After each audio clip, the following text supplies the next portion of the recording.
What is going on, everybody? Welcome to another episode of The Bottom Line. It's another day and more crypto updates for you. Started this series yesterday where I would be providing you with daily or if not frequent updates, right? Crypto updates of what's going on and just looking at the prices and things that you may or may not have heard of, but you need to know of, especially for investors out there in crypto or like crypto traders. So without taking up more of your time, let's get straight to it. Let's go. So as always, we're going to start out by looking at the prices and the price change and how the market's doing. So as you can see right here, Bitcoin is down 2.8% over the past 24 hours. Ethereum's following suit with around the same 2.75%. And then we got Binance Coin, which is up 3.51%. Always gotta have coffee. Can't go without coffee. Got my cold brew. Anyhow, we still see that Cardano's down 2.43% and an additional 4.23%. And then we got Ripple, which we're going to talk about later on. That's down 2.03%. And then Doge, obviously, not going to the moon at all. But yeah, as you can see, as I scroll quickly down, it's reds during the past 24 hours. Today I'm using Coinbase to show you all the prices because for Coinbase's price list, I like this gainers and losers category that they have. So let's check out the gainers. So over the past 24 hours, we see that Origin tokens up 14.34%. Kosama right behind it, up 10.49%. We've talked about Kusama before, so be sure to check out that episode. And if you want more details of how Kusama works and stuff, we can always do that for you too. But good to see Kusama up. It's a great coin, great blockchain, and yeah. And then there's these other coins. There's Chilis, which I don't know what they're all about, but I'll look into it, I'll do some research and tell you guys about it. And then Mirror Protocol Maker, Binance Coin, and DAI. Let's look at the losers real quick. So the losers, Mass Network, down 10.69%, and then there's all these other altcoins that are down. One that comes to mind that pops my eyes, crypto.com coin, that's down 6.44%. Solana is down 6.17%, and then all the others are of course showing red, right? But yeah, that's the market. That's how the market's looking. Once again, all reds beside Kosama. So let's get to the news. So let's start out with everyone's favorite while I take a sip of coffee. But Dogecoin. So this was, I laughed when this came out, but a Dogecoin creator basically says that crypto is a scam. So Jackson Palmer, basically, he went on Twitter and for the first time in like 2 years, and he was there. He wanted to remind us that the wealthy are ruining everything, even crypto. So basically, like this article is saying the same thing, right? It's like he's not on social media much, and like he got rid of his YouTube channel, and he turned his Twitter account private too back in mid 2019. And he's a software engineer by profession, right? But he really hasn't tweeted anything. But like just recently, like yesterday afternoon, and I just missed it for yesterday's episode. That's why I thought I'd make today's episode to share this with you all. But basically, he tweeted that after years of studying it, I believe that cryptocurrency is an inherently right-wing, hyper-capitalistic technology built primarily to amplify the wealth of its proponents through a combination of tax avoidance, diminished regulatory oversight, and artificially enforced scarcity. He tweeted on Wednesday afternoon, but he went on to delete it. And you can see the article goes more in depth into it, but this is the tweet right here. So this is funny because it is a meme coin, right? And then him coming out of nowhere and randomly tweeting this. The article just goes on to say that how like cryptocurrencies have had a really good year, and like how like there's been a bear market and stuff like that, and how Doge went up to 68 cents per coin and all that stuff. And then it's like the full thread is well worth the read, even if you disagree with what he's saying, which I agree with here. And definitely go check that out. This article, I'll put it in the description. Basically, it was just a critique, right? And there's mixed reactions, but yeah, I thought I'd share this with y'all. Next, we got some news from Square. So let me just pull that up. Here it is. So Square is to build an open developer platform with Bitcoin focus. So Square Inc. And again, I'm really I'm bullish on this stock. I have a position in this in my stock portfolio, but it plans to deepen its involvement in the world of Bitcoin with the new business area, according to Chief Executive Jack Dorsey. So Square will be adding a business that's focused on building an open developer platform with the sole goal of making it easy to create a non-custodial, permissionless, and decentralized financial services. And he announced that in a Thursday afternoon tweet. And the main focus of the business will be Bitcoin, he added. And Square has invested in Bitcoin, and Dorsey has talked about other ways the company can get involved. Including sharing that Square would build a hardware wallet. And this caught my eye actually. And obviously the shares went up 0.7% after hours, as I was actually monitoring my portfolio, and I saw that Square is up 0.7% when the market closed. So yeah, developing news there. And I believe the tweet is here. No, the tweet's not here, but yeah, you could probably find it on his Twitter. I won't pull that up right now, but I'll put the link in the description of the tweet and this article. Next, we got PayPal. It's increasing its crypto payment limits for U.S. customers. So I think 2 or 3 months ago, they started accepting crypto, and now they're raising their crypto limits for U.S. customers to $100,000 per week without an annual purchase limit.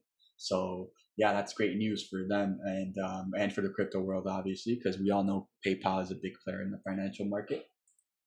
Next up, this article talks about how Bitcoin may surpass 66,000 USD in 2021 and 400,000 USD by 2030. And this is what a panel of experts are saying. So they did their due diligence, they did their whatever you call like technical analysis or whatever, and basically according to these panelists, a medium-term drop in price may happen, but still by December 2021 the price of BTC will have surpassed its all-time high of around 65k USD and will hit 66,284 by the end of this year.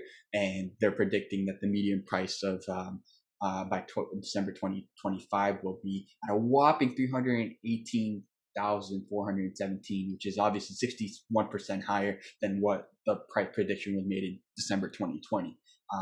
But basically, it was Justin Shu, senior trader at Wave Financial, and he was one of them that made this prediction, and he basically said that BTC will have an upward trend ending 2025 at USD 210 and 2020 at USD at a whopping 400k USD. So basically, it talks about inflation. So halving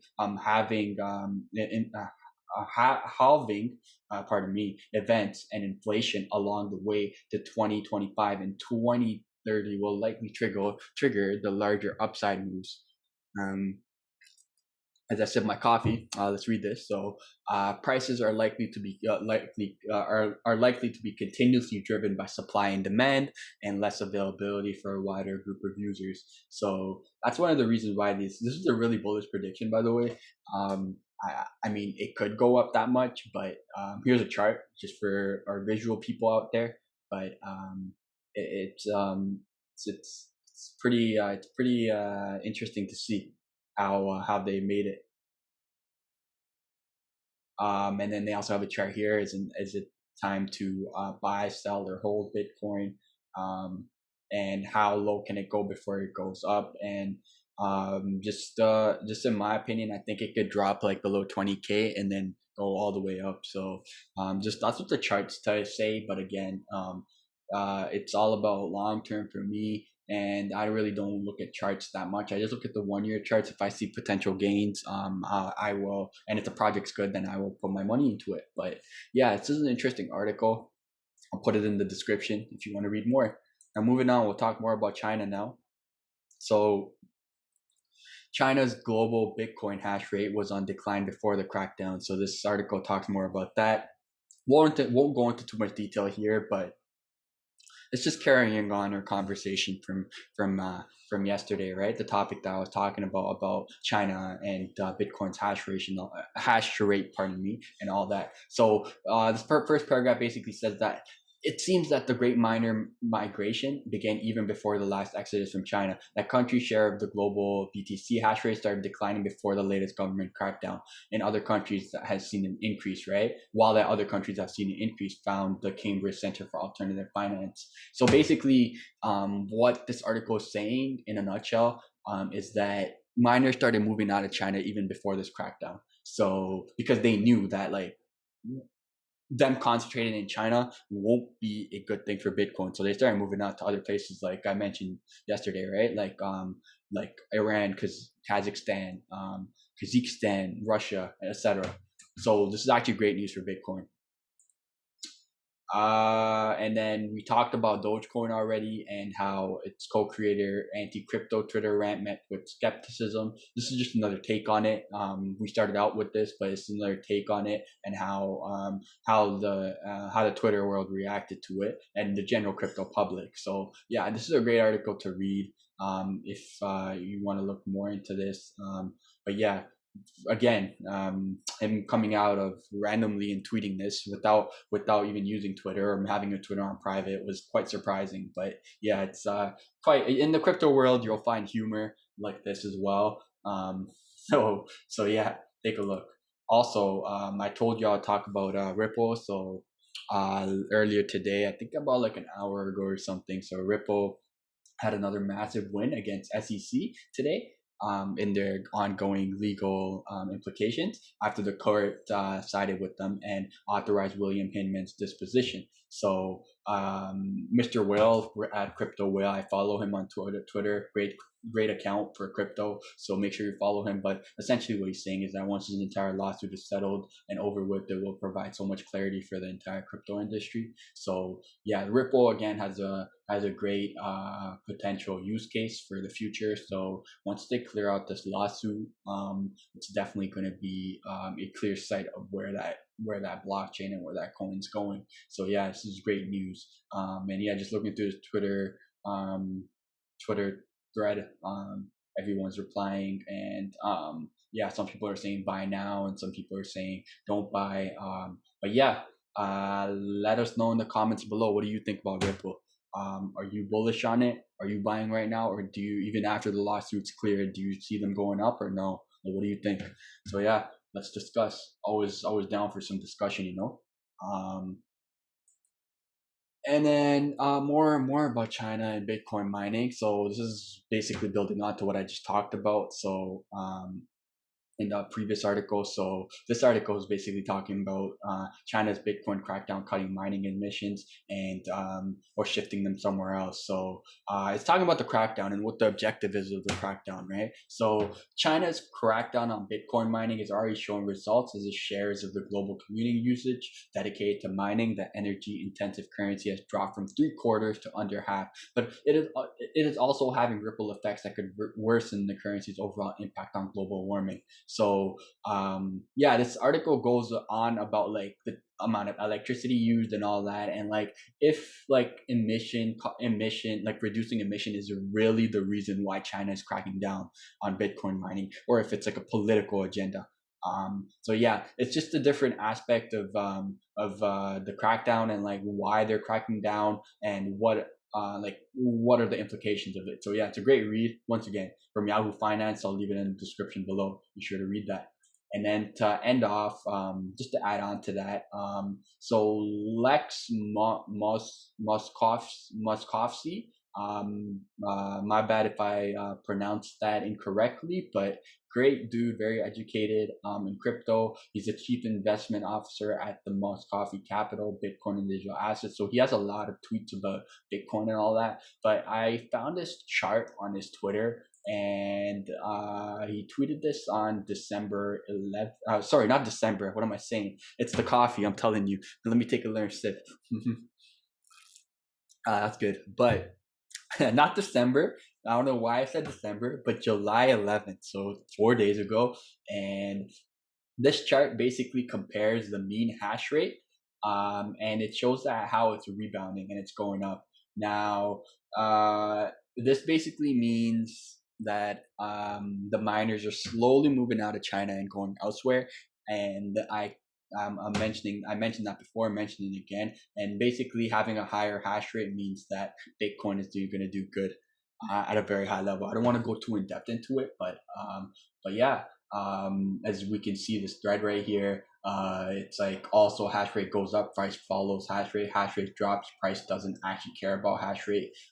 Again, having a good hash rate for Bitcoin is only going to do good things. The price is controlled by other factors as well, so can't really judge it based on price. But I thought this chart was a great chart to show you all that the hash rate is recovering, and it's a great sign for Bitcoin. So yeah, just take a look at this chart, and be sure to follow Lex Moskovsky. Hopefully, I got that right. As he tweets a lot of great things about Bitcoin, and you'll learn a lot here. And it's just a part of doing your DD, right? Like stuff like this allows you to like have learn about the coin and how it's going, like how it's doing, and then fundamentals about the project too, like for Bitcoin, it's his hash rate, right? So yeah, this basically wraps up the second episode of the crypto news updates. Not sure if I'll do this every day, but as always, I will try to keep it consistent and provide you all with all the crypto news out there, either on our YouTube and as a podcast episode, or on our social media. So yeah, once again, thank you for tuning in, and we'll catch you guys either tomorrow for one of these updates or during the weekend, during weekly episode 27. Take care, y'all.